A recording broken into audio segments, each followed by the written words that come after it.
বন্ধুরা, দীপাস কিচেনে আপনাদের সবাইকে স্বাগত। আজকে আমি লস্যি বানাবো। দইটা আমি মিক্সিতে নিয়ে নিলাম, দুবারে পেস্ট করব। আমি নিয়েছি শুকনো কড়াতে আমি একটু জিরে ভেজে নেব।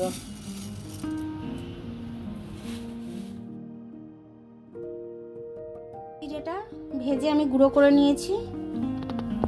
এটা আমার দইতে লাগবে। 500 মতো দই নিয়েছি আমি। 4 গ্লাস বানাবো। 4 গ্লাসের মতো আমি জল দিয়ে দিলাম এটার মধ্যে। একটু জিরে ভাজা দিয়ে দিচ্ছি, একটু সাদা নুন দিয়ে দিলাম। এবার একটু বিট নুন দিয়ে দেবো এর মধ্যে। আমি একটু বিট নুন দিয়ে দিলাম। চিনিটা দিয়ে দিলাম। বাটি মতো আমি চিনি দিয়ে দিলাম। এবার আমি লস্যিটা বানিয়ে নেব। দেখুন, এবার আমি চিনিটাকে মেল্ট করে নিচ্ছি ভালো করে। তারপরে আমি গ্লাসের মধ্যে ঢেলে দেব।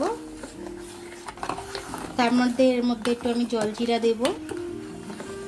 গ্লাসে ঢেলে দিলাম।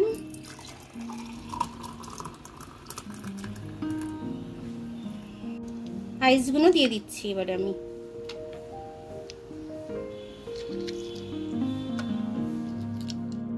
ওপর দিয়ে একটু জলজিরা ছড়িয়ে দিলাম।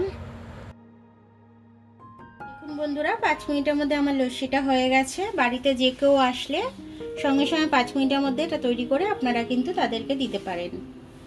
দিলে কিন্তু তাদের মন শরীর ঠান্ডা হয়ে যাবে একদম। এই গরমকালে এরকম লস্যি থাকলে আর কিছুই চাই না। 1 গ্লাস খেলে আর মিষ্টি ফিষ্টি কেউ খেতে চাইবে না। দেখার জন্য অনেক অনেক ধন্যবাদ। আমার ভিডিওটা যদি আপনাদের পছন্দ হয়, লাইক, সাবস্ক্রাইব, বেল আইকনটা টিপে দেবেন। আর যদি ফেসবুক থেকে দেখেন তাহলে লাইক আর ফলোটা একটু করে দেবেন। আর আবার কাল দেখা হবে নতুন রেসিপির সাথে। ততক্ষণ আপনারা ভালো থাকবেন। আমি আসছি।